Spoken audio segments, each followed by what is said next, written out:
Hello everyone, welcome to my channel. तो देखो, आज हम करने वाले हैं अपने जीके जीएस की प्रैक्टिस सेट में लेक्चर नंबर 10 को। इससे पहले मैंने 9 लेक्चर्स कंप्लीट करवा दिए हैं और अगर आपने उसे नहीं देखा तो आप उसे देख सकते हैं। ठीक है, तो देखो स्टार्ट कर लेते हैं आज के पहले क्वेश्चन से। देखो, हमारा फर्स्ट क्वेश्चन है, national sports day is celebrated on the birthday of dash. तो देखो, नेशनल स्पोर्ट्स डे ये किसके बर्थ एनिवर्सरी पर मनाया जाता है? तो देखो, ऑप्शन में है हमारे पास कपिल देव, रूप सिंह, मेजर ध्यानचंद और एम एस धोनी। तो इसका जो करेक्ट आंसर हो जाएगा ना हमारा, ये हो जाएगा मेजर ध्यानचंद। इनकी ही बर्थ एनिवर्सरी को नेशनल स्पोर्ट्स डे के रूप में मनाया जाता है। ठीक है, और कब मनाया जाता है? तो देखो, इसको मनाया जाता है 29 अगस्त को। ठीक है, अच्छा ये भी देखते हो चलो कि ये क्वेश्चन आया हुआ है एसएससी सीएचएसएल 2024 के फर्स्ट शिफ्ट में। और सब सारे ही क्वेश्चन के साथ उसका जो ईयर है वो लिखा हुआ है, लेटेस्ट ईयर लिखा हुआ है।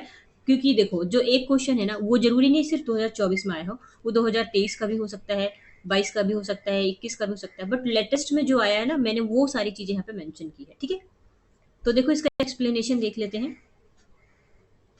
तो एक मिनट। हाँ, मेजर ध्यानचंद इसका ये सही आंसर है।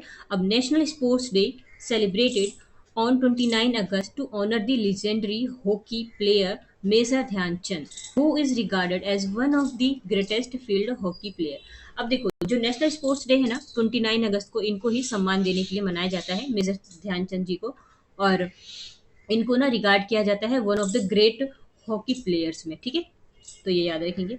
अच्छा, यहाँ से ना मेजर ध्यानचंद से एक चीज याद रखेंगे कि जो ये मेजर ध्यानचंद खेल रत्न अवार्ड है ना, इसका नाम पहले ना ये था राजीव गांधी खेल रत्न अवार्ड। मैं शॉर्ट में लिख रही हूँ, इसका पहले नाम था राजीव गांधी खेल रत्न अवार्ड, और 2021 में ना इसका नाम चेंज करके ये रख दिया गया मेजर ध्यानचंद खेल रत्न अवार्ड।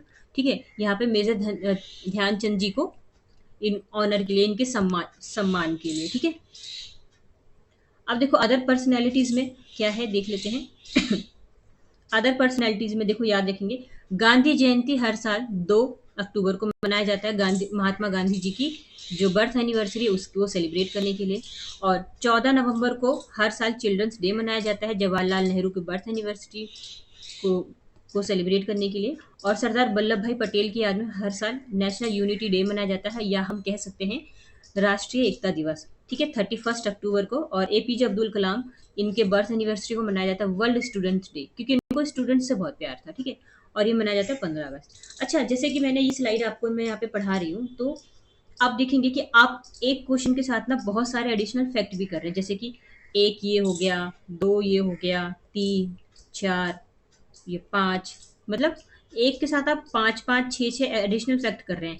तो आप सोचो कि एक स्लाइड्स में आप इतने सारे कर रहे हैं, तो अगर आप ये पूरी स्लाइड देखते हैं तो आपके एक क्वेश्चन से पाँच भी हो रहे हैं, तो अप्रोक्स में पाँच तो नहीं, तीन ले लेती हूँ, तो आपका 20 क्वेश्चन से कितने हो जाएंगे? ठीक है, कितने हो जाएंगे? तो आपके हो जाएंगे ना 60 एक्स्ट्रा फैक्ट हो जाएंगे। कहने को 20 क्वेश्चन कर रहे हो, बट मैं अप्रोक्स आइडिया ले रही हूँ, क्योंकि जरूरी नहीं है ना कि सबका जो एक्सप्लेनेशन वो ज़्यादा हो, है ना। तो 60-70 कर रहे हो तो ये कम नहीं है आपके लिए, अगर आप सुनते भी है तो वो भी कम नहीं है। ठीक है, तो इस सीरीज को पूरा देखना आप। ठीक है, तो नेक्स्ट क्वेश्चन पे चल लेते हैं। देखो, नेक्स्ट क्वेश्चन है हमारा, when is national javelin throw javelin day celebrated in India.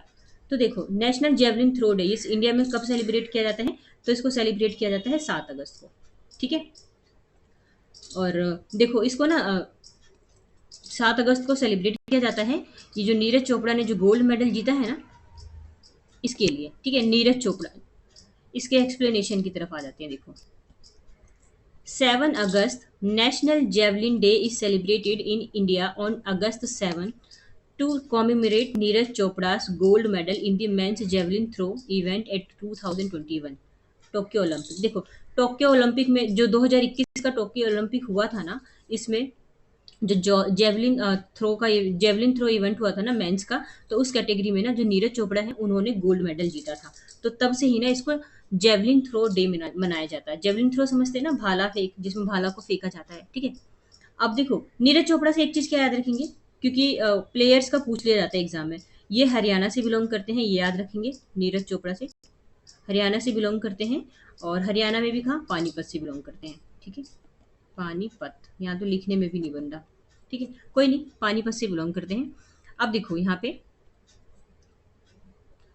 The athletics federation of India AFI established the day to celebrate Chopra's achievement and promote the sports of javelin throw in India। तो देखो इसे ना AFI के द्वारा इसको establish किया गया है, और इसको इस डे को सेलिब्रेट किया जाएगा। ये इसलिए किया जाएगा क्योंकि हाँ, इस दिन ना नीरज चोपड़ा ने एक अच्छी अचीवमेंट की है, और इसके थ्रू क्या होगा कि स्पोर्ट्स में जो जेवलिन है ना उसको प्रमोट किया जाएगा इंडिया में। ठीक है, अदर इम्पोर्टेंस डे में आप याद रखेंगे, देखो 12 जनवरी को मनाया जाता है नेशनल यूथ डे। ठीक है, जो स्वामी विवेकानंद है ना उनकी बर्थ एनिवर्सरी पे मनाया जाता है इसको नेशनल यूथ डे। और 29 अगस्त को नेशनल स्पोर्ट्स डे। ये देखो हमने अभी पहले क्वेश्चन में ही किया, यानी कि इंपॉर्टेंट है क्योंकि ये बार बार आ रहा है। ठीक है, ये 2 बार आ चुका है अभी तक। ठीक है, तो ये इंपॉर्टेंट है 29 अगस्त वाला स्पोर्ट्स डे वाला। ठीक है, और ये बर्थ एनिवर्सरी मेजर ध्यानचंद का, ये तो अभी हमने पढ़ाई है। ठीक है, तो नेक्स्ट क्वेश्चन पे चलते हैं। नेक्स्ट क्वेश्चन देखो हमारा, द नेशनल यूथ डे और द युवा दिवस is celebrated on which day of in India. देखो अभी तो पढ़ा हमने ये युवा दिवस, ये internet sorry national youth day अभी तो पढ़ा 12 जनवरी को, जो स्वामी विवेकानंद है उनके बर्थ एनिवर्सरी पे मनाया जाता है। तो हमारा ये आंसर करेक्ट हो जाएगा ना, 12 जनवरी। अब देखो यहाँ पे 12 January the day is observe to commemorate the birth anniversary of Swami Vivekananda. ठीक है, स्वामी विवेकानंद के जो बर्थ एनिवर्सरी है उसमें उनको सम्मान देने के लिए इसको मनाया जाता है। इंपॉर्टेंट डेज और इवेंट्स में देख लेते हैं। 31 अक्टूबर को नेशनल यूनिटी डे, अभी बताया जस्ट मैंने आपको ये। और देखो अभी और सारे तो नहीं, अभी तो हमने पढ़ा ही है सारा ये सरदार वल्लभ भाई पटेल। देखो डिफरेंट क्या है, डिफरेंट वाला देख लेते हैं अलग कलर से। देखो 5 सितंबर को टीचर्स डे मनाया जाता है, जो डॉक्टर सर्वपल्ली राधाकृष्णन को सम्मान देने के लिए। ठीक है, और 30 जनवरी को, ये सब तो बताया हुआ है पहले ही मैंने, पहले स्लाइड में। 30 जनवरी को मड टायर दिवस मनाया जाता है। ठीक है, मड टायर दिवस, तो आप याद रखेंगे कि इस दिन ना महात्मा गांधी की मृत्यु हुई थी 30 जनवरी को, इनके जन्मदिन पे नहीं, इनकी मृत्यु पे मड टायर दिवस, मड टायर डे यानी कि शहीद दिवस मनाया जाता है इनको सम्मान देने के लिए हर साल 30 जनवरी को शहीद दिवस। ठीक है, तो नेक्स्ट क्वेश्चन पे चलते हैं।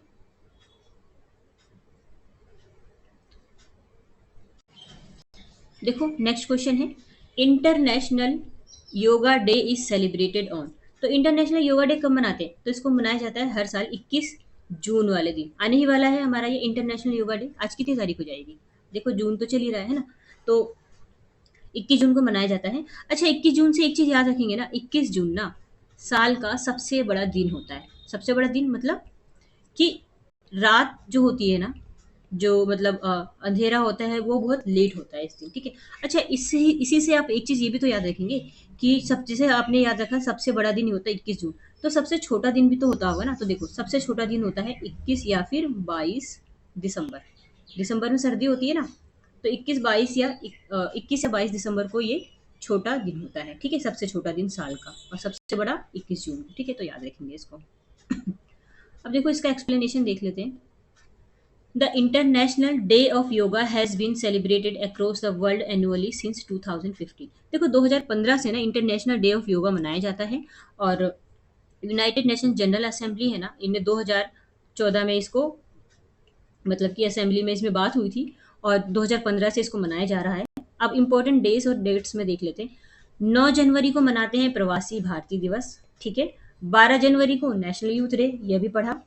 और 2 फरवरी वाला बहुत बहुत इंपॉर्टेंट है ये। एक मिनट। 2 फरवरी को हम मनाते हैं वर्ल्ड वेटलैंड डे। ठीक है, 28 फरवरी को नेशनल साइंस डे, और 8 मार्च का तो सबको पता ही होना चाहिए इंटरनेशनल वुमेन्स डे। अब आप में से कोई वुमेन्स है या नहीं, बट आप सभी को ना इंटरनेशनल वुमेन्स डे पता होना चाहिए। ठीक है, 7 अप्रैल को वर्ल्ड हेल्थ डे मनाते हैं, 31 मई को वर्ल्ड एंटी टोबैको डे, और 5 जून को वर्ल्ड इन्वायरमेंट डे, अभी अभी गया ही है 5 जून में। ठीक है, अच्छा, अगर आप मेरी सीरीज़ को सही में देख रहे हैं ना, तो आप मुझे ज़रा ये बताइए कि 5 जून को जो वर्ल्ड एनवायरनमेंट डे मनाया गया है, तो इस दिन 5 जून को इसकी थीम क्या रही थी? अगर आप सच में मेरी वीडियो को फ़ॉलो करते हैं, अच्छे से देखते हैं, तो मुझे इसकी थीम बताइए कमेंट बॉक्स में लिख के, ठीक है? अब देखो, 16 सितंबर को मनाते हैं वर्ल्ड ओज़ोन डे। 1 मिनट। हाँ, 16 सितंबर को वर्ल्ड ओज़ोन डे और 4 दिसंबर को इंडियन नेवी डे, ठीक है? नेक्स्ट क्वेश्चन पे चलते हैं।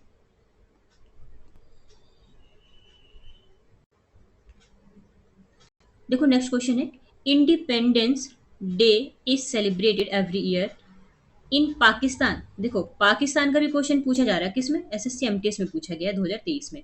तो देखो, पाकिस्तान का तो ऐसा क्वेश्चन पूछना ही नहीं चाहिए, जिस तरह से अभी पाकिस्तान और इंडिया के हालात चल रहे हैं। इतने ज़्यादा क्राइसिस हो रहे हैं, इतने ज़्यादा युद्ध वगैरह है, आपने देखा ही है अभी पाकिस्तान की इंडिया के बीच में कितना ज़्यादा मतलब युद्ध वगैरह चल रहा है। खैर कोई नहीं। देखो, हमें ना पाकिस्तान का इंडिपेंडेंस डे बताना है। तो देखो, हमारा 15 अगस्त है ना, ठीक है? तो पाकिस्तान का जस्ट 14 अगस्त है, ठीक है? अब याद कैसे रखें? तो देखो, मैं बता दूं आपको कि हम ना 15 अगस्त 1947 को रात में आज़ाद हुए हैं, ठीक है? दिन में आज़ाद नहीं हुए। हम रात में आज़ाद हुए, जब भारत की आधी से ज़्यादा जनसंख्या ना, वो सो रही थी, तब हम आज़ाद हुए हैं। ठीक है? जब लोग सुबह उठे हैं ना, तो उन्होंने कहा कि हाँ, आज हम आज़ाद हैं। बट ये आज़ाद रात में हुए थे। तो देखो, रीज़न क्या है 15 अगस्त को मनाने का? और ये 14 अगस्त को क्यों मनाता है? तो देखो, हम रात में आज़ाद हुए थे, तो पाकिस्तान का मानना है कि रात में आज़ाद हुए थे, तो हम इसको 14 डेट ही मान के चलेंगे, ठीक है? बट इंडिया का मानना है कि हम ना 12 बजे के बाद आज़ाद हुए थे। बा 12 बजे के बाद आज़ाद हुए हैं, तो हम 15 अगस्त मनाएँगे। हम 14 अगस्त नहीं मनाएँगे, हम 15 अगस्त मनाएँगे। तो बस ये लॉजिक है यहाँ पे कि 14 अगस्त को पाकिस्तान मनाता है अपना इंडिपेंडेंस डे और 15 अगस्त को इंडिया मनाता है, क्योंकि हम 12 बजे के बाद आज़ाद हुए थे, ठीक है? हम चाहते तो 14 अगस्त को भी मना सकते थे, बट हमारी गवर्नमेंट ने डिसाइड किया था कि हम 15 अगस्त को ही मनाएंगे, ठीक है? तो नेक्स्ट क्वेश्चन पे चलते हैं। अच्छा, इसका एक्सप्लेनेशन भी तो देखना है। हाँ, देखो, 14 अगस्त और इंडिया 15 अगस्त 1947 को। और अदर कंट्रीज के कुछ देख ले। जो कंट्री के इंपॉर्टेंट है मैं सिर्फ उसका बताऊंगी। बांग्लादेश का इंपॉर्टेंट है, ये 1971 में बना था, क्योंकि पाकिस्तान का ही एक हिस्सा था, जिसको हम बोलते हैं ना पूर्वी पाकिस्तान। अच्छा, आपको क्या ये पता है कि वेस्ट बंगाल क्यों बोलते हैं? क्योंकि ईस्ट में ये था, ठीक है? ये पहले पाकिस्तान था। ईस्ट ठीक है, ये ईस्ट में था, इसलिए उसको वेस्ट बोलते हैं, ठीक है? तो बांग्लादेश बना 1971 में। श्रीलंका 1948 में बना है। और क्या याद रखना है हमें? एक थोड़ा सा अमेरिका याद रख लेते हैं। क्यों? क्योंकि अमेरिका को लेके डिस्कशन होता रहता है हमारा, ठीक है? बाकी चाइना, म्यांमार और किसी का याद नहीं रखना है हमको, ठीक है? नेक्स्ट क्वेश्चन पे चलते हैं। नेक्स्ट क्वेश्चन है हमारा, which state host the Nehru trophy boat race? तो नेहरू ट्रॉफी बोट रेस ये कौन से स्टेट में मनाया जाता है? तो इसको सेलिब्रेट किया जाता है, इसको इसको होस्ट किया जाता है केरला के द्वारा, ठीक है? तो ऑप्शन नंबर ए हमारा करेक्ट आंसर हो जाएगा, ठीक है? अब देखो, यहाँ पे केरल में मनाया जाता है। और ये जो नेहरू ट्रॉफी है ना, ये एक बोट रेस है, और ये हर साल ना मनाया जाता है। केरल का जो अल्लापुझा डिस्ट्रिक्ट है ना, अल्लापुझा जिले के में एक पुनमदा लेक है, वहां पर इसको हर साल हेल्ड किया जाता है, ठीक है? और देखो, हुआ क्या था, इसका जो फर्स्ट रेस है ना, वो 1952 में। 1952 में क्या हुआ था, देखो, यहाँ पे ना प्राइम मिनिस्टर, हमारे जो पहले प्राइम मिनिस्टर हैं जवाहरलाल नेहरू जी, वो यहाँ पर उन्होंने यहाँ पे विजिट किया था। तो 1952 से ही ना यहाँ पे हर साल नेहरू ट्रॉफी बोट रेस मनाया जाता है, ठीक है? तो याद रखेंगे इसको। नेक्स्ट क्वेश्चन पे चलते हैं। नेक्स्ट क्वेश्चन है हमारा, लाल थानहावाला holds the record for the longest serving CM of dash occupying the position for 5 terms। तो देखो, लाल थानवाला ना किसी स्टेट के ये बहुत लंबे टाइम तक सीएम रहे हैं, ठीक है? तो कहाँ के रहे हैं ये? तो देखो, ऑप्शन में हमें मेघालय दिख रहा है, मणिपुर दिख रहा है, मिजोरम दिख रहा है, सिक्किम दिख रहा है। हमारा जो करेक्ट आंसर हो जाएगा ना, ये हो जाएगा मिजोरम, ठीक है? ये मिजोरम हमारा करेक्ट आंसर है। यहाँ के ये लंबे टाइम तक ये सीएम रहे हैं। और देखो, आया हुआ एसएससी सीजीएल 2024 में, ठीक है? तो याद रखेंगे, क्योंकि अगर कोई किसी पोस्ट पे लंबे टाइम तक रहता है तो वो भी इंपॉर्टेंट क्वेश्चन ही बन जाता है हमारे लिए, ठीक है। अब देखो, मिज़ोरम से क्या याद रख सकते हैं कि मिज़ोरम बना था 1987 में, बस। और यहाँ के फर्स्ट चीफ मिनिस्टर ये थे सी चुंगा। देख रहे हो कैसे कैसे नाम है, सी चुंगा थे। सबसे लंबे टाइम तक लाल थानावाला, ठीक है, ऐसे याद रखें। नेक्स्ट क्वेश्चन पे चलते हैं। नेक्स्ट क्वेश्चन है हमारा, देखो, Baiga is a folk music of Baiga tribe from which of the following states. तो बैगा ट्राइब है कहाँ की है? तो बैगा ट्राइब ये है हमारा मध्य प्रदेश का, ठीक है। ऑप्शन नंबर डी हमको दिख रहा है ना, मध्य प्रदेश, ये करेक्ट आंसर हो जाएगा। अब देखो, मेगा फोक बैगा, बैगा ये फोक म्यूजिक भी है और ये बैगा ट्राइब भी है। तो देखो, बैगा ट्राइब के द्वारा ये बैगा फोक म्यूजिक किया जाता है और ये एमपी में है, ठीक है। एमपी के कुछ एडिशनल देख लेते हैं ना, क्योंकि एमपी के ना ट्राइब बहुत ज्यादा पूछ रहा था। तो गोंड हो गया, भील हो गया, और क्या है यहाँ पे, और कोल हो गया, है ना। तो ये सब भी याद रखेंगे, ठीक है। भींड, sorry, Gond, Bhil, coal.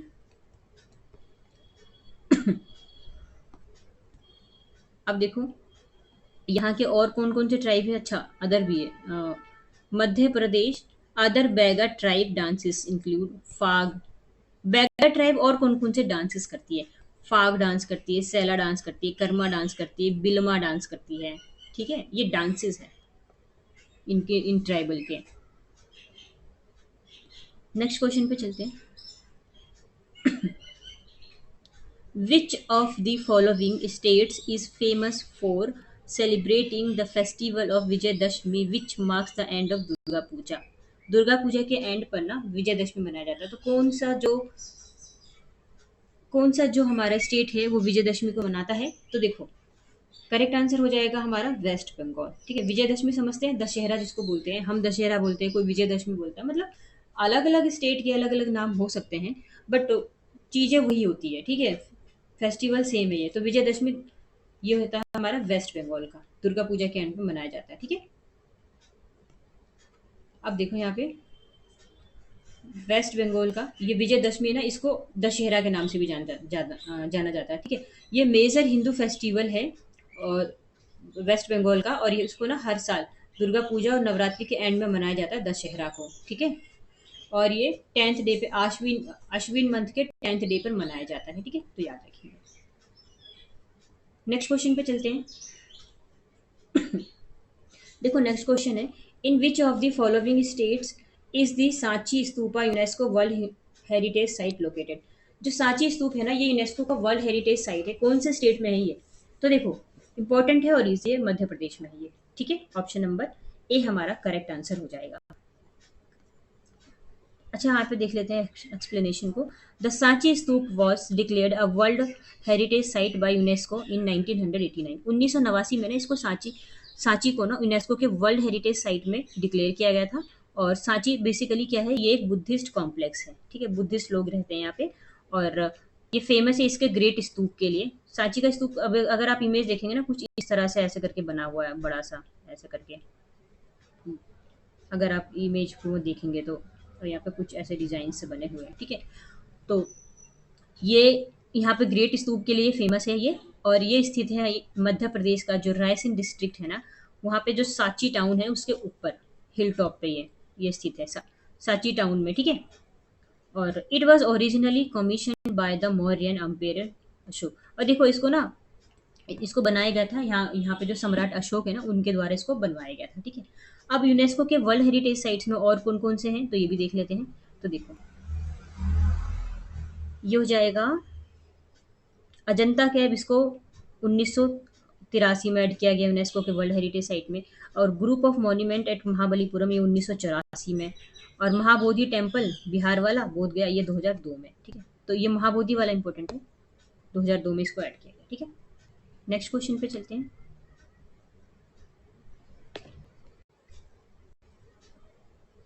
National sports university is situated in. तो नेशनल स्पोर्ट्स यूनिवर्सिटी ये है कहाँ पर? तो देखो, ये है हमारा मणिपुर में, ऑप्शन डी करेक्ट हो जाएगा। मणिपुर में है ये नेशनल स्पोर्ट्स यूनिवर्सिटी, ठीक है। इंपॉर्टेंट है ये। और 2024 का ही तो सीजीएल में आया हुआ है। देखो अगर कोई सीजीएल में आ गया है ना, तो 100% आपको उसको याद ही कर लेना है, ठीक है। अब देखो यहाँ पे नेशनल स्पोर्ट्स यूनिवर्सिटी, इसको इसकी स्थापना हुई थी 2018 में, ठीक है। अदर स्पोर्ट्स यूनिवर्सिटीज की मैं बात करूँ तो Netaji Subhash national institute of sports, ये है पटियाला। पटियाला कहाँ? पंजाब में, यहाँ लिख देती हूँ, पंजाब, ठीक है। Lakshmibai national college of physics education Kerala में है, और Tamil Nadu physics education and sports Chennai में है, ठीक है। तो ये याद रखेंगे। नेक्स्ट क्वेश्चन पे चलते हैं। नेश in which year was the national institute of Kathak dance establish? तो national institute of Kathak dance, इसको एस्टेब्लिश कब किया गया है? तो देखो इसको एस्टेब्लिश किया गया है 1964 में, ठीक है। ऑप्शन नंबर ए हमारा करेक्ट आंसर हो जाएगा। हाँ देखो, तो इसको देखो national institute of Kathak dance, इसको कहा जाता है कथक केंद्र के रूप में भी, ठीक है। तो इसको याद रखेंगे। और ये एक यूनिट है, संगीत नाटक अकादमी का ही एक यूनिट है, एक हिस्सा है, ठीक है। अदर रिनॉन्ड डांस इंस्टीट्यूट और फेमस डांस इंस्टीट्यूट कौन कौन से, तो वो देख लेते हैं। जवाहरलाल नेहरू मणिपुर डांस अकेडमी, ये मणिपुर में है, ठीक है। नालंदा नृत्य कला महाविद्यालय, तो ये मुंबई में, बिहार में समझ लेना इसको, मुंबई में है, ठीक है। और ballet repertoire academy of India, ये मुंबई में है। और Shri Tyagaraja college of music and dance, ये हैदराबाद में हो जाएगा। और Nrityanjali institute of performing arts, ठीक है, ये इंपॉर्टेंट है, मुंबई वाला। नृत्यांजलि, एक मिनट, हाँ ये वाला ज़्यादा इंपॉर्टेंट है। वैसे तो सारे इंपॉर्टेंट है, बट ये Nrityanjali institute of performing arts Mumbai में है ये, ठीक है। तो ये याद रखेंगे, ठीक है। तो नेक्स्ट क्वेश्चन पे चलते हैं। देखो यहाँ पे, when was the Manipur dance academy established? तो देखो ये पहला, when was the Jawaharlal Nehru Manipur dance academy establish? तो इसको कब इसकी स्थापना की गई थी, जवाहरलाल नेहरू मणिपुर डांस अकेडमी की? तो देखो इसकी जो स्थापना की गई थी ना, ये की गई थी 1954 में, ठीक है। ऑप्शन नंबर सी हमारा करेक्ट आंसर हो जाएगा, ठीक है। अब देखो यहाँ पे कुछ एडिशनल में जो बात हो रही है यहाँ पे, 1954 तो करेक्ट आंसर है। अदर रिनाउंड डांस इंस्टीट्यूट में, अभी हमने पढ़ा national institute of Kathak dance 1964 में नई दिल्ली में, ठीक है। नालंदा नृत्य कला महोत्सव मुंबई में, अभी मैंने बताया आपको 1973 में। National ballet academy of India 2002 में। Shri Tyagaraja government college of music and dance 1952 में, ठीक है। और ये तो हैदराबाद हो जाएगा ना इसका। और नृत्यांजलि ये मुंबई, अभी भी पढ़ा ना हमने, नृत्यांजलि मुंबई में, ठीक है। नेक्स्ट क्वेश्चन पे चलते हैं। Who established Shanti Niketan and when? Shanti Niketan की स्थापना कब और किसने की? तो देखो ये पता ही होगा कि इसको ना रविंद्रनाथ टैगोर जी के द्वारा किया गया था। ये हटाओ, कब किया गया था? 1901 में, ठीक है। ऑप्शन नंबर बी हमारा करेक्ट आंसर हो जाएगा ये, ठीक है। अब देखो इसका एक्सप्लेनेशन देख लेते हैं। रविंद्रनाथ टैगोर 1901 में इनके द्वारा इसकी स्थापना की गई। Shanti Niketan initially founded as an ashram by Debendranath Tagore in 1863 and later expanded by Rabindranath Tagore into a centre for learning and culture.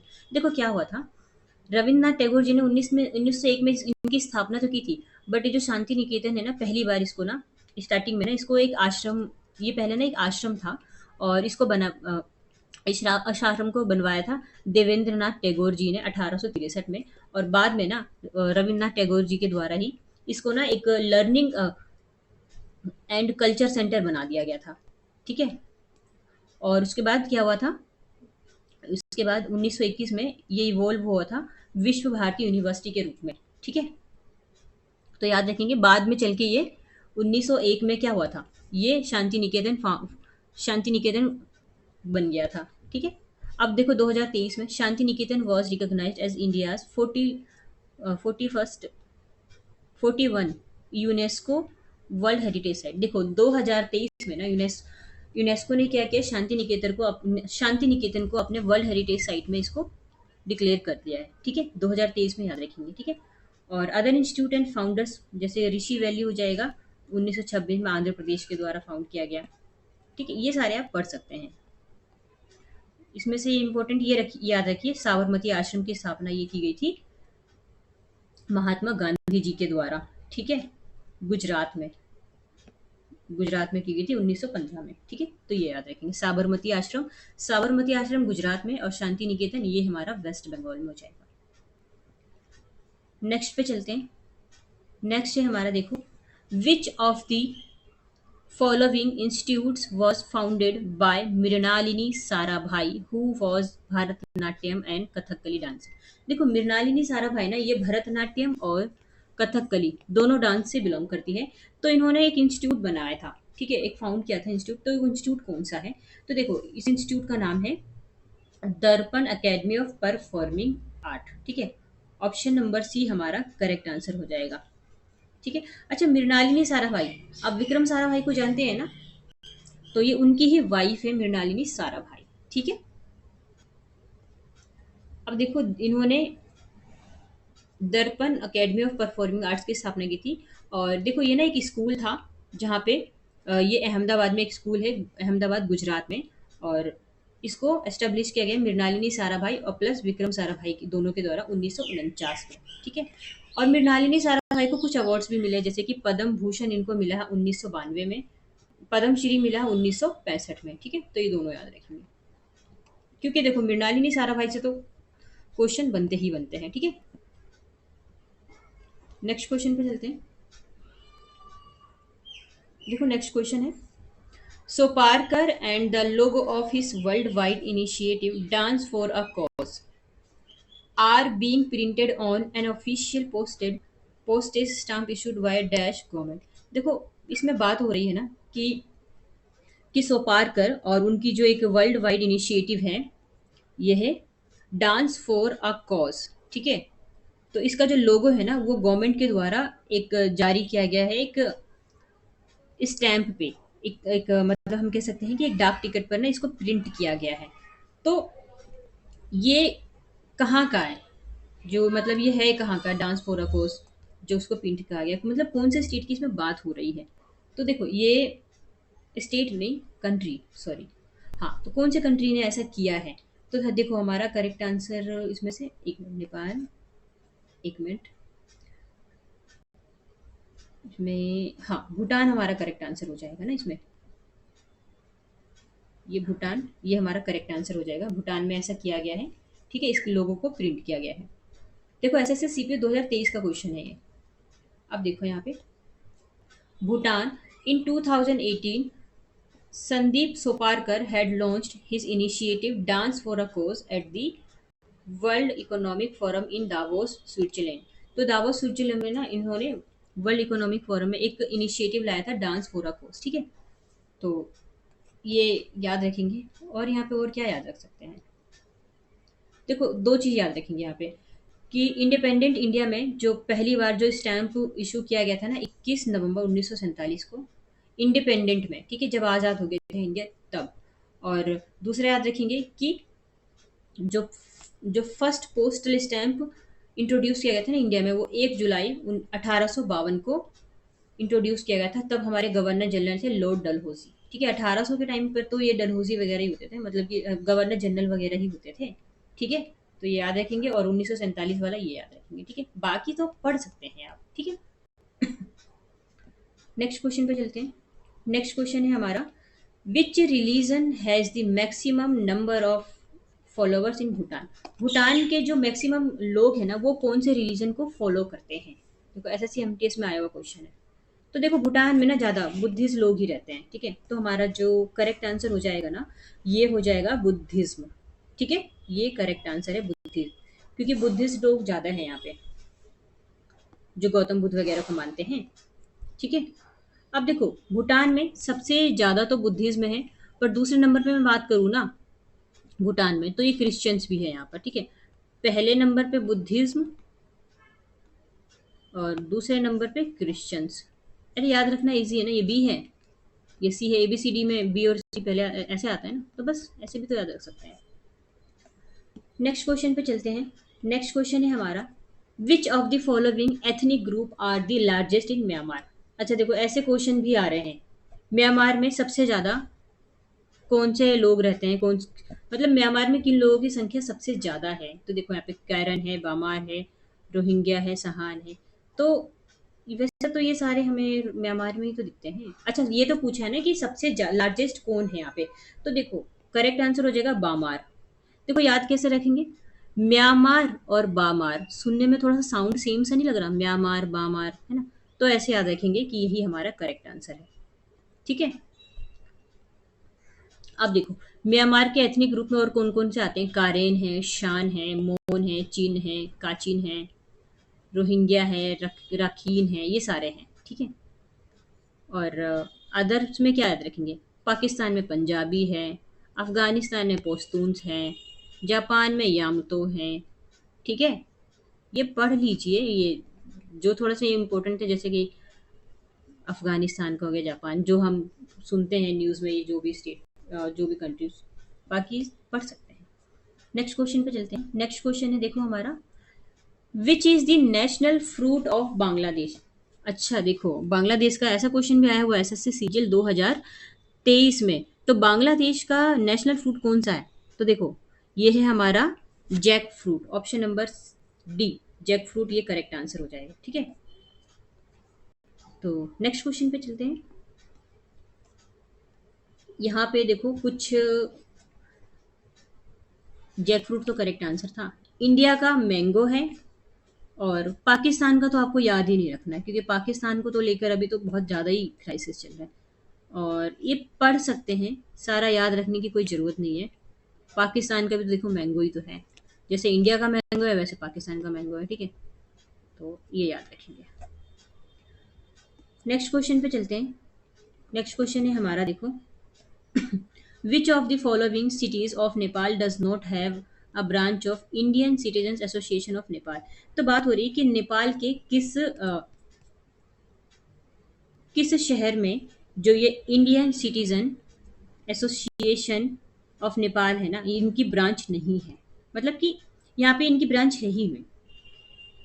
तो ऐसे कौन सी जगह है नेपाल में, देखो ऑप्शन में है पोखरा, ललितपुर, बैरवा नवाब, ये तो नहीं, करेक्ट आंसर आपका ललितपुर। ठीक है, ठीक है, यहाँ पर क्या Indian Indian citizen association of Nepal के ज़्यादा लोग नहीं है। ठीक है, ये यहाँ उनकी ब्रांच नहीं है। ठीक है, तो ये हमारा करेक्ट आंसर हो जाएगा। और यहाँ पे an an Indian citizen association of Nepal was form. ठीक है, इसको पढ़ लीजिए, और देखो हमने ना 20 क्वेश्चन की सीरीज को कंप्लीट कर लिया है। सॉरी, तो अगर ये सीरीज अच्छी लगती है तो लाइक एंड सब्सक्राइब कर सकते हैं, कुछ इंप्रूव करने की जरूरत है तो वो भी आप मुझे कमेंट बॉक्स में बता सकते हैं। ठीक है, so thank you so much.